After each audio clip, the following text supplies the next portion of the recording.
Hello बच्चों, it's Anuradha ma'am here. आज हम कंटिन्यू करते हैं what is democracy, why democracy. देखो, लास्ट वीडियो में मैंने आपको बताई थी डेफिनेशन ऑफ डेमोक्रेसी। इस वीडियो में लूँगी मैं फीचर्स ऑफ डेमोक्रेसी। हमने शुरू किया था एक सिंपल डेफिनेशन में से, जिसमें रूलर जो होते हैं वो लोगों के द्वारा इलेक्ट किए जाते हैं, उसे हम कहते हैं democracy. This raises many question. तो इसमें कुछ क्वेश्चंस रेज किए जाते हैं। पहला क्वेश्चन है, who are the rulers in the definition. इस डेफिनेशन में रूलर कौन है। Which official must be elected for any government to be called a democratic. किसी गवर्नमेंट को डेमोक्रेटिक कहलाने के लिए कौन कौन से ऑफिशियल्स इलेक्ट होने चाहिए। विच डिसीजन में be taken by non elected officials in a democracy. और कौन से डिसीजन नॉन डेमोक्रेटिक ऑफिशियल के द्वारा डेमोक्रेसी में लेने चाहिए। क्लियर, ये पहला क्वेश्चन था। दूसरा क्वेश्चन आता है, what kind of election constitute are democratic election. किस तरह के इलेक्शन को हम डेमोक्रेटिक इलेक्शन कहते हैं। What condition must be fulfilled for an election to be considered democratic. Election को डेमोक्रेटिक कंसिडर करने के लिए कौन सी कंडीशन फुलफिल होनी चाहिए। अगला क्वेश्चन आता है, who are the people who can elect the rulers. वो लोग कौन हैं जो रूलर को इलेक्ट करते हैं और गेट इलेक्टेड एज रूलर्स, और वो खुद इलेक्ट होते हैं as a ruler. Should this include every citizen on an equal basis. क्या हर सिटीजन एक इक्वल बेसिस पर इसमें इंक्लूड होता है। Can a democracy deny some citizen this right. या फिर डेमोक्रेसी डिनाई करती है यानी मना करती है कुछ सिटीजन्स को इस अधिकार के लिए। Finally, what kind of form of government is democracy. Democracy किस तरह की फॉर्म ऑफ गवर्नमेंट है। Can elected rulers do what ever they want in a democracy. तो जो इलेक्टेड रूलर्स हैं, क्या वो कुछ भी कर सकते हैं जो चाहते हैं वो डेमोक्रेसी में। तो ये सब क्वेश्चंस अराइज होते हैं कि भाई जो डेमोक्रेसी फॉर्म ऑफ गवर्नमेंट है और जो रूलर्स हैं वो लोगों के द्वारा इलेक्टेड किए जाते हैं, तो उसमें ये 4 क्वेश्चन रेज हुए हैं। और must a democratic government function with some limits. और जो डेमोक्रेटिक गवर्नमेंट है वो जो फंक्शनिंग करती है वो लिमिट से करती है, उसकी कुछ लिमिट्स बनाई गई है या नहीं। Is it necessary for a democracy to respect some rights of the citizen. क्या ये ज़रूरी है डेमोक्रेसी के लिए कि वो हर सिटीज़न के राइट का रिस्पेक्ट करे। Let us consider each of these question with the help of some examples। अब हम देखो इन questions को consider करते हैं, हम कुछ examples लेते हैं। The work of civilian cabinet is supervised by National Security Council which is dominated by military officers। जो सिविलियन कैबिनेट का वर्क था वो सुपरवाइज किया गया था नेशनल सिक्योरिटी काउंसिल के द्वारा, और नेशनल सिक्योरिटी काउंसिल को कौन डोमिनेट कर रहा था, military officers. After passing this law, elections were held to national and provincial assemblies। ये लो पास होने के बाद इलेक्शंस नेशनल और प्रोविंशियल असेंबलीज में किए गए। So Pakistan has had elections. तो पाकिस्तान में भी चुनाव लड़े गए। Elected representatives have some powers. और जो इलेक्टेड रिप्रेजेंटेटिव्स थे, मतलब जो चुनाव जीते थे, उनको कुछ पावर्स दी गई, but the final power rest with military officers and General Pervez Musharraf himself. लेकिन वास्तविकता में जो पावर थी वो किसके हाथ में थी, वो थी मिलिट्री ऑफिसर्स के हाथ में और खुद मुशर्रफ के हाथ में। जो रिप्रेजेंटेटिव्स नियुक्त किए गए थे उनके हाथ में तो सिर्फ दिखाने के लिए पावर दी गई थी, रियल पावर खुद मुशर्रफ के हाथ में थी। Major decisions by elected leaders. In Pakistan, General Pervez Musharraf led a military coup in October 1999। Pakistan में परवेज़ मुशर्रफ ने एक मिलिट्री विद्रोह किया था 1999 में। He overthrew a democratically elected government and declared himself the chief executive of the country. उसने क्या किया, उसने जो डेमोक्रेटिकली इलेक्टेड गवर्नमेंट थी वहाँ पर उसको उखाड़ के फेंक दिया और अपने आप को उसने एक चीफ एग्जीक्यूटिव डिक्लेयर कर दिया। Letter he changed his designation to president, और बाद में वो प्रेसिडेंट बन गया. And in 2002 held a referendum in the country, और 2002 में उसने एक रेफरेंडम रखा कंट्री में. रेफरेंडम क्या होता है? देखो, रेफरेंडम एक पब्लिक वोट होता है जो किसी भी समस्या को हल करने के लिए जो पब्लिक से वोटिंग की जाती है उसे हम बोलते हैं referendum. That granted him a 5-year extension. तो उस रेफरेंडम में उसको 5 साल की एक्सटेंशन मिल गई. Pakistani media, human rights organisation and democracy activist said that referendum was based on malpractices and fraud. जितने भी पाकिस्तानी जो एक्टिविस्ट थे, एक्टिविस्ट क्या होते हैं? जो कार्यकर्ता होते हैं, जो मेंबर हैं डेमोक्रेसी के, उनको डेमोक्रेसी एक्टिविस्ट बोलते हैं हम. और जितने भी ह्यूमन राइट्स ऑर्गेनाइजेशंस थे और जो पाकिस्तानी मीडिया था, इन सब ने क्या कहा? उन्होंने कहा कि the referendum was based on mall practices and fraud, कि जो ये रेफरेंडम था ये माल प्रैक्टिसेस और फ्रॉड पर बेस्ड था. माल प्रैक्टिसेस क्या होते हैं? गैर कानूनी बिहेवियर जो होता है, जो गैर कानूनी काम होते हैं उनको माल प्रैक्टिसेस बोलते हैं. और फ्रॉड आपको पता ही है, धोखाधड़ी जो होती है. In August 2002 he issued a legal framework. 2002 में उसने एक लीगल फ्रेमवर्क ऑर्डर इशू करा that amended the constitution of Pakistan, जिसने पाकिस्तान के कॉन्स्टिट्यूशन में अमेंडमेंट्स किए. According to this order the president can dismiss the national and provincial assemblies. उस order में क्या लिखा था? उस ऑर्डर में ये था कि जो प्रेसिडेंट है वो डिसमिस कर सकता है नेशनल असेंबली को और प्रोविंशियल असेंबली को. प्रोविंशियल असेंबली क्या होती है? जो प्रादेशिक होती हैं, जो प्रदेश से रिलेटेड होती हैं, उनको बोलते हैं provincial. Clearly there are many reasons why Pakistan under General Musharraf should not be called a democracy.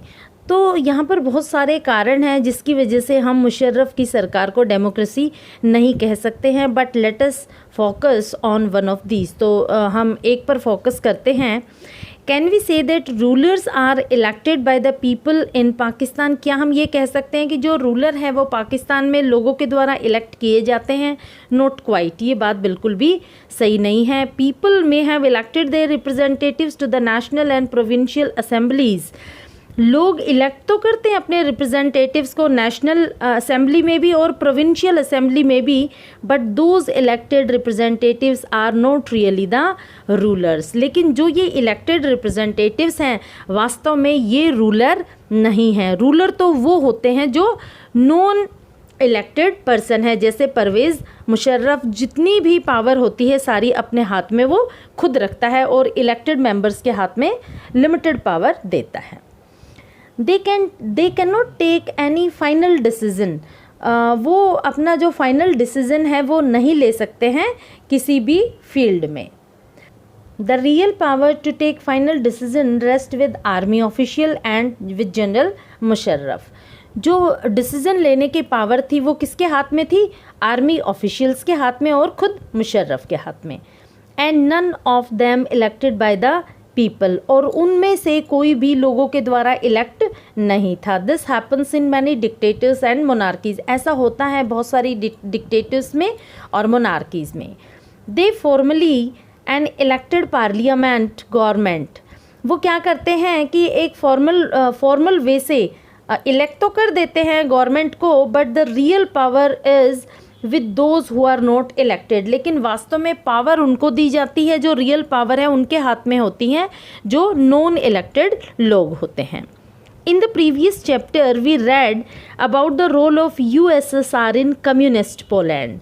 अब देखो, हमने पिछले चैप्टर में क्या पढ़ा था कि पोलैंड में जो USSR चाहती थी वो काम पोलैंड में होता था, और that of US in contemporary Iraq, और इराक में वो काम होता था जो US गवर्नमेंट चाहती थी. ठीक है, तो मतलब दिखावे में क्या था कि पोलैंड में अपनी सरकार है और इराक में अपनी सरकार है, लेकिन वो किसके कंट्रोल में थी? जो पोलैंड की सरकार थी वो USSR के कंट्रोल में थी, और जो इराक की सरकार थी वो US के कंट्रोल में थी. Here the real power was with some external powers. यहाँ पर जो रियल पावर थी वो क्या थी? कुछ एक्सटर्नल पावर थी. And not with locally elected representatives. और वो पावर जो लोकली इलेक्टेड रिप्रेजेंटेटिव्स थे उनको नहीं दी गई थी। This can not be called people's rule. तो आप इसको लोगों का रूल नहीं कह सकते, क्योंकि डेमोक्रेसी का मीनिंग क्या होता है कि democracy is a form of government in which rulers are elected by the people. तो यहाँ पर लोगों ने तो इलेक्ट किया ही नहीं। This gives us the first feature. तो इससे हमारा पहला फीचर निकल के आता है, in a democracy the final decision making power must rest with those elected by the people. तो इसमें डेमोक्रेसी में क्या आता है कि फाइनल पावर उनके हाथ में होनी चाहिए जो लोग पब्लिक के द्वारा चुने जाते हैं, उसे हम कहते हैं डेमोक्रेसी। ठीक है, अब आता है अगला topic, free and fair electoral competition. In China, elections are regularly held after every 5 years for electing the country's parliament called Guanggu Renmin Daobiao Dahui। ये चाइनीज़ नाम है। नेशनल, इसका मतलब होता है नेशनल पीपल्स कॉन्फ्रेंस। देखो, चाइना में जो इलेक्शंस होते थे वो रेगुलरली हर 5 साल में होते थे। और किसके लिए? They were for electing the country's parliament. ठीक है, वो कंट्री की पार्लियामेंट का चुनाव करने के लिए, जिसको हम नेशनल पीपल्स कांग्रेस कहते थे। The national congress people has the power to appoint the president of country. और नेशनल पीपल्स कांग्रेस के पास ये पावर थी कि वो प्रेसिडेंट को अपॉइंट कर सकती थी, कंट्री के प्रेसिडेंट को अपॉइंट कर सकती थी। It has nearly 3000 members elected from all over China. इसमें 3000 मेंबर थे जो ऑल ओवर चाइना से इलेक्ट किए गए थे। सब members are elected by the army. कुछ मेंबर्स आर्मी के द्वारा इलेक्ट किए थे। बिफोर कंटेस्टिंग इलेक्शंस, चुनाव लड़ने से पहले a candidate needs approval of the Chinese communist party. देखो, वहाँ क्या रूल था कि चुनाव लड़ने से पहले जो कैंडिडेट था उसको अप्रूवल लेना पड़ता था चाइनीज़ कम्युनिस्ट पार्टी से। Only those who are members of Chinese Communist Party or either smaller parties allied to it were allowed to contest election held in 2002 and 3. Since its independence in 1930, Mexico 1930 में आज़ाद हुआ था। Mexico hold elections after every 6 year to elect its president. Mexico में हर 6 साल बाद चुनाव लड़े जाते हैं वहाँ के प्रेसिडेंट को इलेक्ट करने के लिए। The country has never been under a military और डिक्टेटर रूल। यहाँ पर कभी भी मिलिट्री रूल और डिक्टेटर रूल नहीं आया। Until 2000 every election was won by party called PRI। PRI का मतलब है इंस्टीट्यूशनल रेवोल्यूशनरी पार्टी। लेकिन हर चुनाव 2000 तक वहाँ पर कौन सी पार्टी ने जीता था? PRI ने। Parties did contest election but never manage to win. देखो, जो अपोजिशन पार्टी थी वो चुनाव तो लड़ती थी लेकिन वो कभी भी जीतती नहीं थी। The PRI was known to use many dirty tricks to win the election. जो PRI थी वो बदनाम थी। वो किस चीज़ के लिए बदनाम थी? क्योंकि इलेक्शन को जीतने के लिए वो बहुत डर्टी ट्रिक्स यूज़ करती थी। All those who were employed in government offices had to attend its parties meeting. जो भी लोग एम्प्लॉयड थे गवर्नमेंट ऑफिसेज में, उनको पार्टी की मीटिंग अटेंड करनी होती थी। Teachers of government school use to force parents to vote for PRI। और जो टीचर्स थे वो पेरेंट्स को फोर्स करते थे कि PRI के लिए ही वोट करें। Media largely ignore the activities of opposition political parties except to criticize them.